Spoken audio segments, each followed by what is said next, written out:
بسم الله الرحمن الرحيم الحمد لله رب العالمين والصلاة والسلام على سيدنا ومولانا محمد وعلى آله وصحابته أجمعين. اللهم إني نويت التعلم والتعليم والتذكر والتذكير والنفع والانتفاع والإفادة والاستفادة والحث على تمسك بكتاب الله وسنة رسوله صلى الله عليه وسلم والدعاء إلى الهدى والدلالة على الخير ابتغاء وجه الله ومرضاته وقربه وثوابه سبحانه وتعالى. سبحانك لا علم لنا إلا ما علمتنا إنك أنت العليم الحكيم. يا الله اللهم صل وسلم وبارك على سيدنا ومولانا محمد. Assalamu alaikum wa rahmatullahi ta'ala wa barakatuhu. So today we'll speak about two of the perils that the Imam mentions in this book. And those being what he refers to as as-sukhriya and al-istihza, in which we could sort of render them into English as ridicule or ridiculing others, and or mocking others. And for those who are following in the Arabic, it's al-afa, which is ifsha as-sir, which is revealing the secrets of others or secrets that have been entrusted to us. So this peril that we'll begin with, which the Imam labels or titled as sukhriya and istihza, it's essentially referring to the idea of making fun of other people and demeaning other people and thinking other people to be less than ourselves. And the Imam tells us that to ridicule and to mock is unlawful in sacred law. And even though that's evident when we say it, but it may not be evident when we do it. Because when we're often doing things, we don't seem to recognize what it is that we're doing, and that the consequence of what we're doing is not only harmful, but the thing itself is impermissible. And that we know Allah Azza wa Jal says in the Quran, addressing the believers, that, O believers, do not let do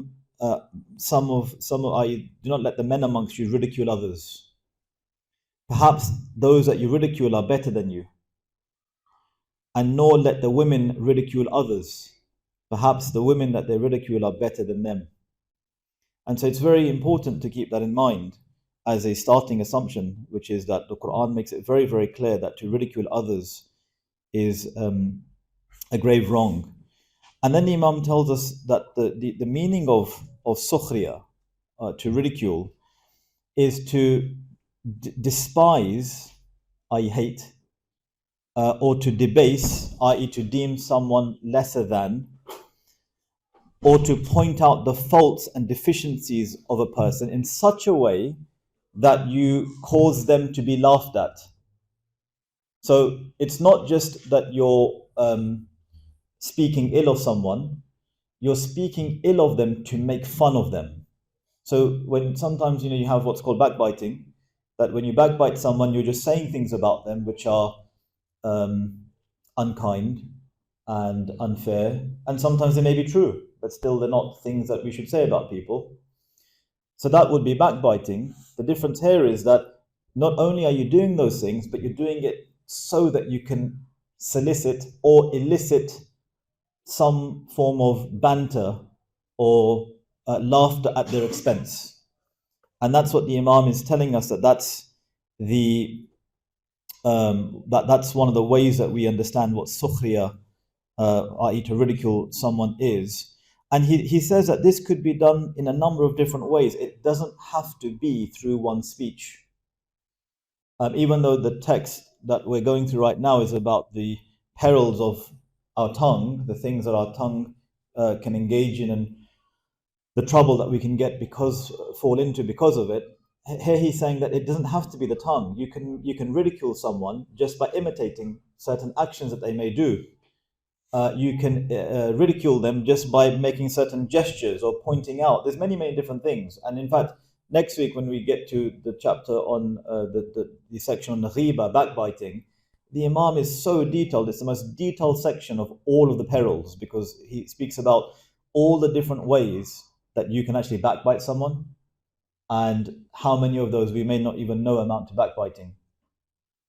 So he says that ridicule relates not just to one's speech, but to action or gesturing or signs. And he tells us something which is mentioned by the great companion Ibn Abbas, radiyallahu anhuma wa ardahuma, who said regarding the verse, Ya waylatana ma li hadha al-kitab la yughadiru saghiratan wala kabira illa ahsaha, which in English would be, woe to us, what a record this is, i.e. in this book. Ma li hadha al-kitab, the kitab being the record of, that we've the angels have recorded of the deeds that we've done.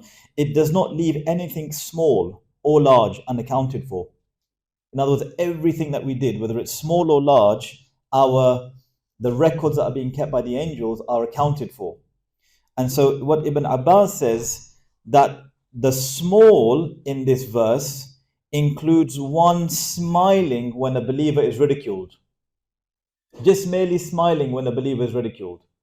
So again, what does the verse say?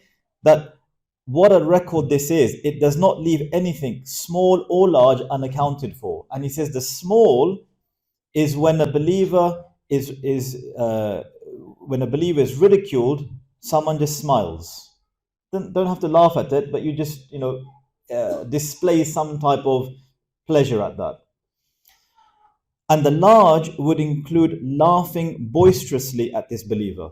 In other words, not only are you finding it amusing that you've had some physiological change come about, but you're actually part of it.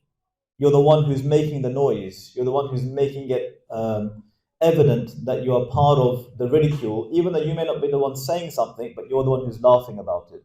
And so what Ibn Abbas tells us is that those two actions are included in the ayah that speaks about your record, about other people.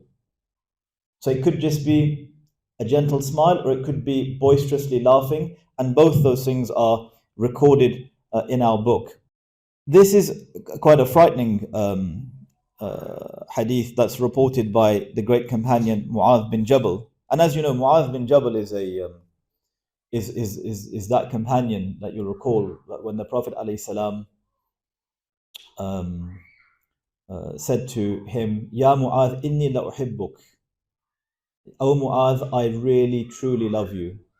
And I remember when our teachers in Damascus were telling us this hadith, and they mentioned that it's a wonder that Mu'adh didn't explode. Because normally, you say to the Prophet ﷺ that, I love you. And here the Prophet ﷺ is telling Mu'adh, inni la uhibbuk. It's a really deep, it's a very emphatic way of saying that statement in the Arabic language. Because we know that Mu'adh was on his way to the Yemen, or was being sent to the Yemen to teach people their deen. And that's the thing about the companions, that you'll see them that they're buried in different parts of the world. And these are the same people that Allah has promised them paradise.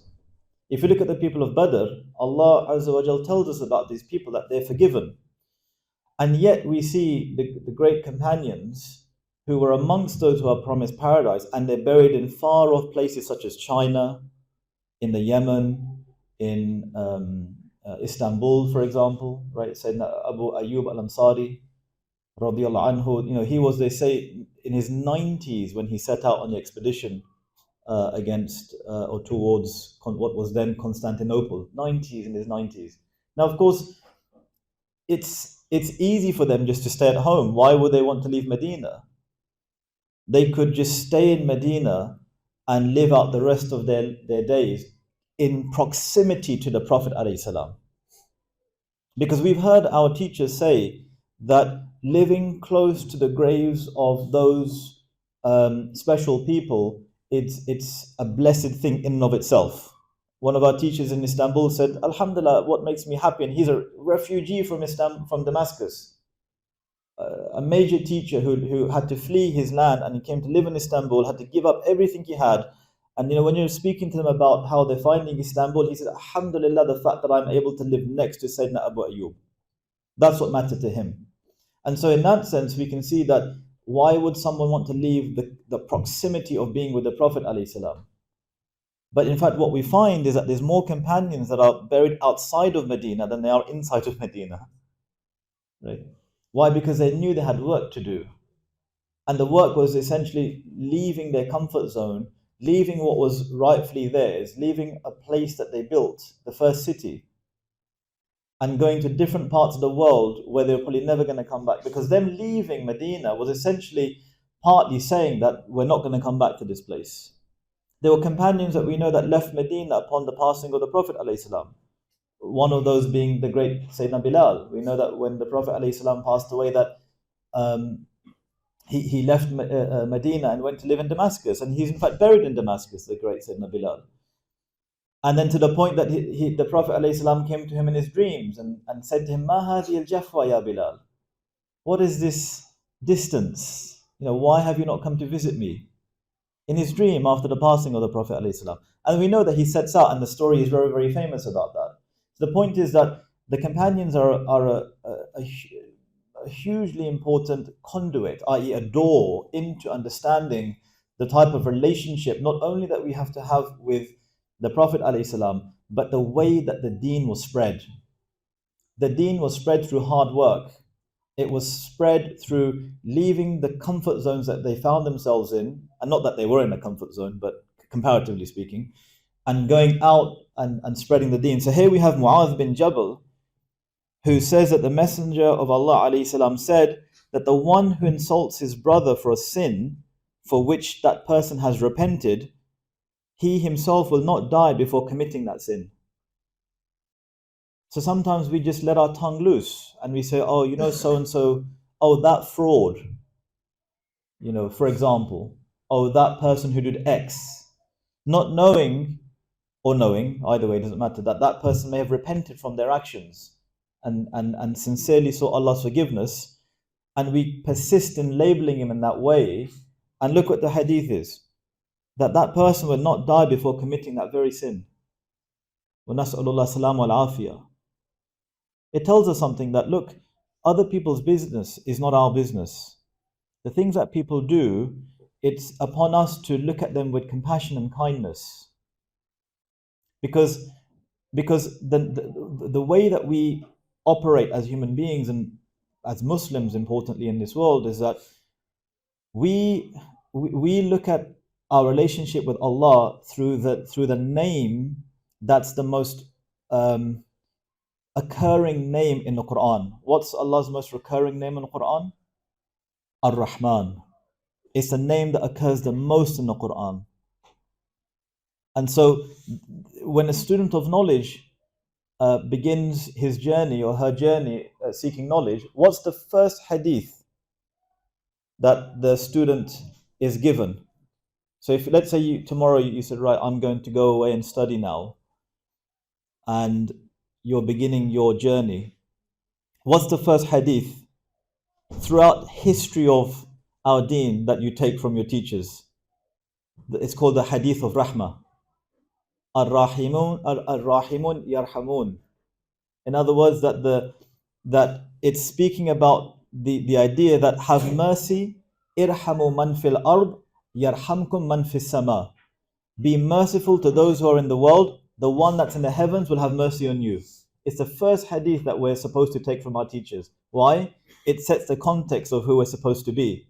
Because when we and I use this in a loose sense here, when we weaponize ourselves and become knowledgeable, I'm using this term very carefully here, when you have knowledge, you become weaponized, you become dangerous, because you have something that someone else doesn't. You can use it for good or you can use it for bad.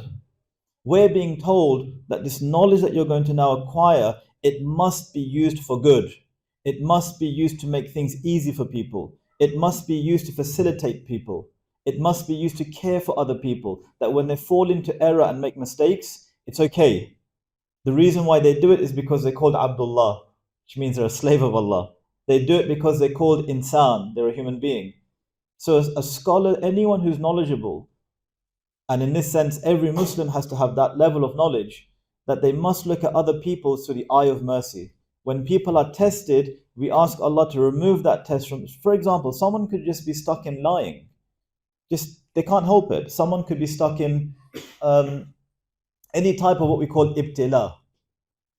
And it's so beautiful, that when our teachers would teach these um, scenarios wherein someone is tested by just he can't get away from using interest, or is, let's say, tested in different ways. It could be through their desires or whatever it may be. That the way that they speak about it would always be, subhanallah, this person is mubtala, just tested. They would never say, see that person, what's wrong with them. They would never ever blame the person in the sense of trying to make that person feel bad more than the difficulty that they're already in. They'll just say, this person mubtala is just being tested. Inshallah, they'll come out of that test. In other words, they never defined a person through their sins. That's the key. They always understood sins to be accidental to a human being. In other words, not part of their essential nature. If you sin, it's just something that occurs to you, it happens to you. You can come out of it. The only thing that they would warn us of is that be careful of sins because they may become habits.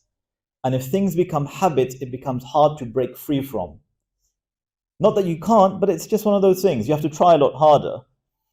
So this is what the great companion Mu'adh bin Jabal told us about in relation to speaking about others. And so what the Imam says here is that all that's been mentioned in relation to ridiculing others and mocking others, it revolves around the basic idea of despising a person and laughing at them for the purpose of degrading them and debasing them.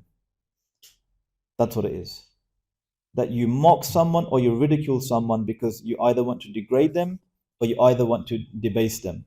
Now, he says that at times this could be done through either, as you said at the beginning, laughing at what a person says. For example, when they stumble over their words and not speaking coherently. Sometimes people, not everyone's eloquent. Eloquence is a gift. And so there could be people out there who just don't have the gift of eloquence, and they convey their ideas in a way which is maybe a bit compromised. And people use that as a means to make fun of other people. Or laughing at what a person does if they seem disorganized, such as laughing at a person's writing, right? Or laughing at you never think about that, do you? Look at your writing, can't even write properly. I mean, it's something we don't even think about. We think it's just we don't understand that could hurt someone. It's almost something you don't give any attention to. You say it without any thought. That is what I'm going to say, potentially hurtful to the person I'm going to say it to. And it could just be, but they understand because they know that their writing is terrible. Or something they've made with their hands. Anyone who's made something with their hands knows it's difficult to make things with your hands, right? And if you make something with your hands and it's not as you hoped it would be, for other people to make fun out of that. Or you could laugh at someone because of the way that they look, right? Some people are just made a certain way.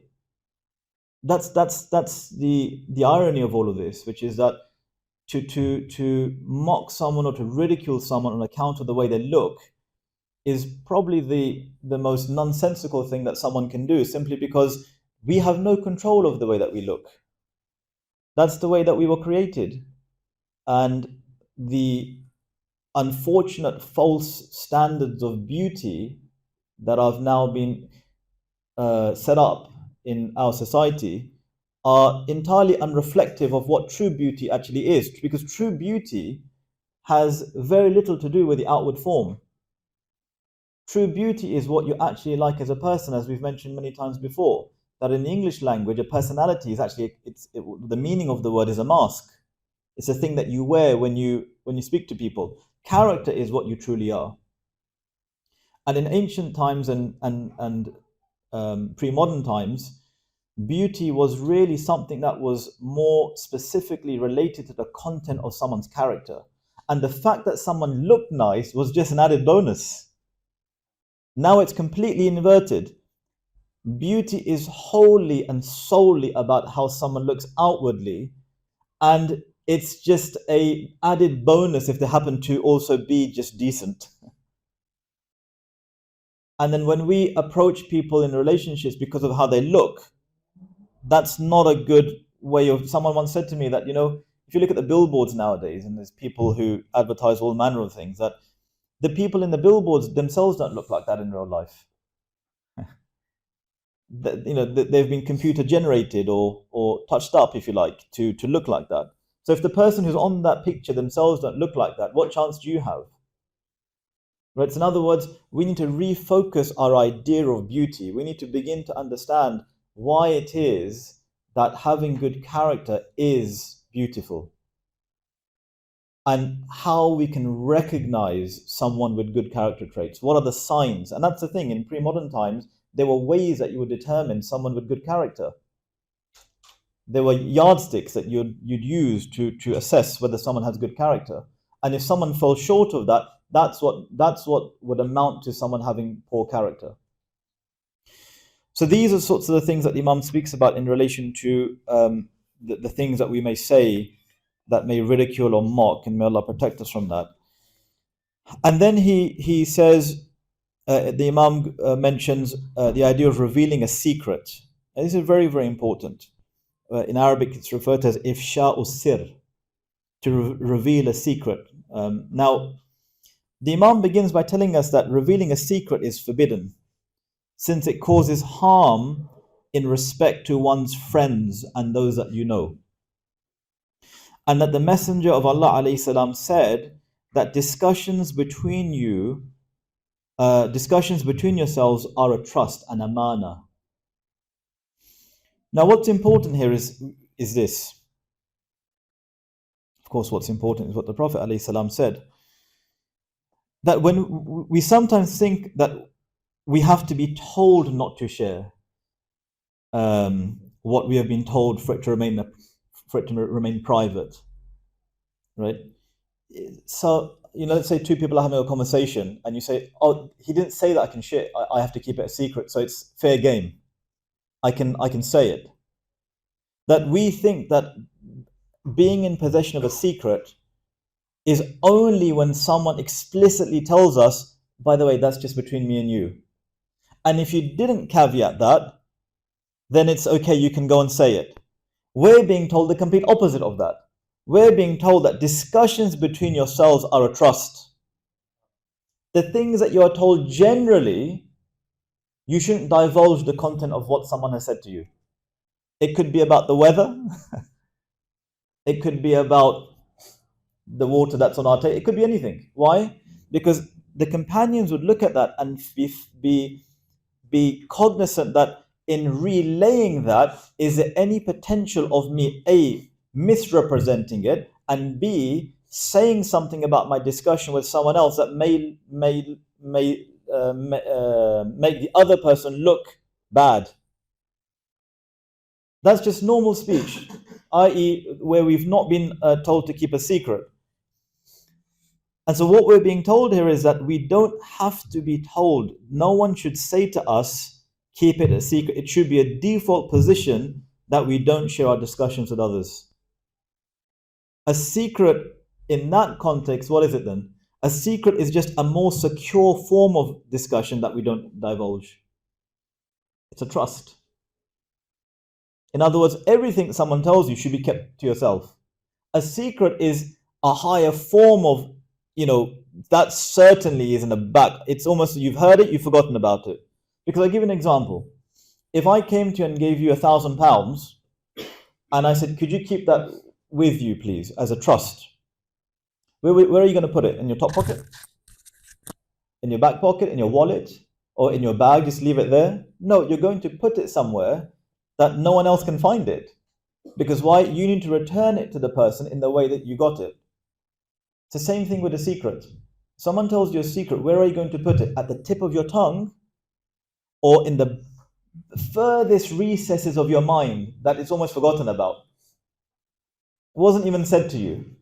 It's the same thing. It's because it's like someone's given you something. It's not tangible, it's not a physical thing, but it's still something that has to be taken care of as a proper trust. And so a secret is just a more secure form of discussion that we don't divulge. And in other words, we shouldn't share our conversations with other people, even when we haven't been expressly told to do so. And so a secret just becomes another discussion that we wouldn't share, but the difference is that it's just more of a trust. That's it. The great Al-Hassan said that truly it is treachery to speak about your brother's secret. You know what treachery is? It's one of the um, worst forms of behavior and action that a human being can do against another human being is treachery. That you let someone down to such an extent that they begin to question their entire relationship with you from the beginning. That was it all just a fraud? Was it all just a facade? Was it all just make believe? It's a betrayal completely. These sorts of things, in fact, completely throw a human being off. Why? Because betrayal is one of those things wherein you begin to question the very basis of your relationships. Because trust is as I've said before, look, everything we do in our lives is based on trust, right? For example, right now I'm saying things. The reason why you are confident that what I'm saying is exactly what I'm trying to say is because you're trusting me, that I'm using the words that are flowing from me with the meanings that you also know. I'm not using the word table to mean window. I'm not using the word secret to mean banana. Meaning I'm using the word in the way that you understand the words have a meaning. Now pretend that I was sitting here and I started using words in a different meaning. I said to you, don't share a secret. And what I'm really meaning is that don't share your food. I've just completely changed the meaning of the word secret. Now you wouldn't come next week. Why? Because you wouldn't be able to trust what I'm saying. If someone puts a bottle of water here, I'm trusting without even saying anything the dynamic that this is from someone's good good character. It's probably not from the fridge because I don't like drinking fridge water and those sorts of things. It's implicit. It's understood. It's trust. We're sitting in this building right now. Why do we not ever think about, is the roof secure? Could it, God forbid, fall down? And we ask Allah to protect us, right? But we never think that. When we wake up in the morning, we turn the ignition in our car, we trust it's going to start. We never look at the manual and think, is it going to work? Because everything we do is based on trust. Once trust diminishes, the basis of human social interaction is compromised. That's it, it's finished. Two people can't even talk to each other anymore. And so that's why the great Hassan says that truly it is treachery to speak about your brother's secret. And that given the above, we know that not only is it unlawful because it causes harm, it's also ignoble. It's not part of nobility. Now, another way of looking at a secret is that possessing a secret is like being in a position of power when someone entrusts you with something. Sharing the secret or gossiping can cause people to feel in power. Why? Because you've been let into something that other people don't know. You've been given a position, because that's the subtle psychology of human beings. That's how we're assessing the things that we do at a subconscious level. I'm part of an inner circle, an inner group of people that happen to know something that you don't know. And that dynamic plays out not necessarily at high levels, it can play out at the level of friends. Let's say you're a group of 5 friends, and let's say there's one friend amongst you who's more popular than the others, and that person shares a secret with you and no one else. You now think that you're in a position of power because you hold something that other people don't. And you're itching to let people know. That's how it works. Meaning if you're someone who recognizes it as being a power play, you want to let people know that, oh, so-and-so came to me and told me something. I can't tell you, but they told me something. So why are you saying that then? Why do you have to let other people know that you even have something? As I said, you come into this room, you go out, it's like you've never... Okay, this is not a good example. Let's say you come into someone's house. Going into someone's house is like someone telling you a secret. If you step foot into someone's house, it's impermissible for you to speak about what you saw in that house. What color the sofas were, where they were placed, whether it was a big TV or a small TV. whether they had carpets or wooden floorboards, whether the windows were cleaned or not, whatever it may be, you have to go in and come out as if you didn't see anything. It's why? Because that space is a sacred space that you've been let into. And to divulge that to others is like divulging a secret. And so what we see here is that we're told that personalities, this is a sign now that where we'd want to place our secrets, that personalities that like drama, or the need to feel important, or the need to feel in a position of power, are often the personalities that can't hold secrets. You need to look into the people that you're talking to. You need to see that, firstly, has that person ever divulged someone else's secret to me? Because don't ever think that if you told them a secret, you're not going to be on the end of that same divulging to others. And that if a person is given to emotion, if someone is hasty or emotional, we find that people who make hasty decisions may have difficulty keeping information that they have. So, for example, someone's not thought twice about whether they need that car or not. That kind, they just go into a rash decision. And sometimes you get to know people because they're just a bit hasty.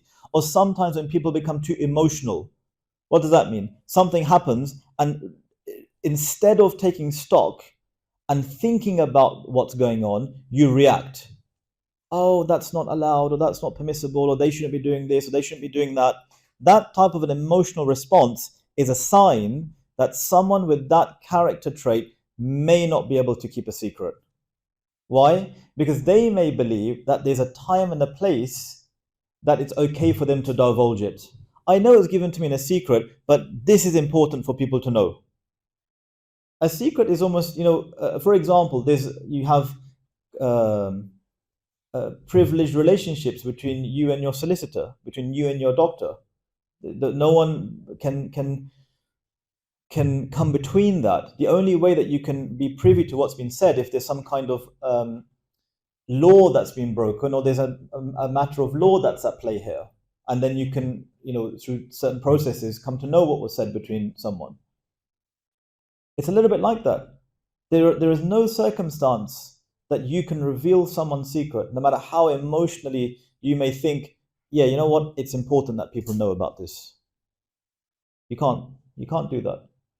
Or if you see that someone's of a nature that they seek attention, and you tend to have to be a little bit careful about these things nowadays and how you say it, but attention seeking, unfortunately, is a mark of the modern world.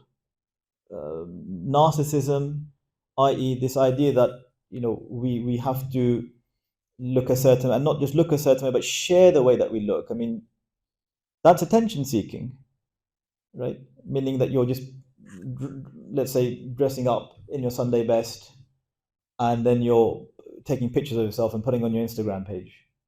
In fact, just on that note, that Instagram is, the research shows now that it's the most impactful app in social media to a child's mental health, negatively. Of all the social media apps that are out there, Instagram is the most harmful app to the minds of young people. Why? Because it's so heavily, if I'm not mistaken, it's just pictures, right? It's not text based, it's picture based, and picture based is how I look. And so if someone has a personality that wherein they are seeking attention, then it's a sign that that person may not be able to keep your secret. Why? Because revealing a secret is calling for someone else's attention. Or someone who may lack empathy. This is a bit subtle because you can't always pick this up. In other words, when someone doesn't really care about other people, you can't really always know that whether someone cares or not. So it's hard to judge. But if someone is indifferent about the suffering or pain of people, not because they are necessarily that don't care about it, but they just can't understand it. They don't understand the importance of feeling the pain of other people.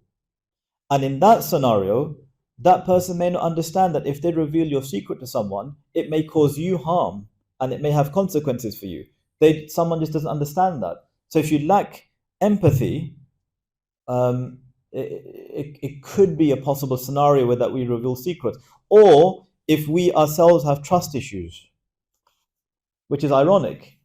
Why? Because when you have trust issues, it should be that you're the one who should well recognize not divulging someone's secret. But sometimes you often fall prey to the same errors that you are reeling from yourself. Or understanding boundaries with, if you don't know that, a good example here would be if you're someone who just can't control themselves in things, whether that's with, food, right? Or whether that's with, you can't set boundaries on how much PlayStation you play, right? Or boundaries on how much fun you want to have in life, or whatever it may be. I mean, if you can't set boundaries and you can't stick to boundaries, then you don't know the idea of a concept. Because the thing is, unfortunately, with boundaries, it's not always readily apparent what the consequences are when you cross them. So, for example, if you eat too much, it's not always immediately apparent why that's not a good thing. Right? If you play too much PlayStation, it may not be immediately apparent why it's not good to do that. So all of these different things, that we need to be taught the idea of a consequence and what it means. And only then can we become disciplined enough, as Imam Ghazālī says, to discipline a child during the age that they live within a purely sensorial world. In other words, as children don't live in a mental world. Children, that's why they in English language and law, we call someone who comes of age compos mentis, i.e. that they've now reached a stage of their life that they can use their intellect, they're in control of their faculties, they can use reason. A child can't use reason as an adult can. And so in that sense, a child is living more in a world of the senses, which basically means a child wants to get the maximal pleasure for itself.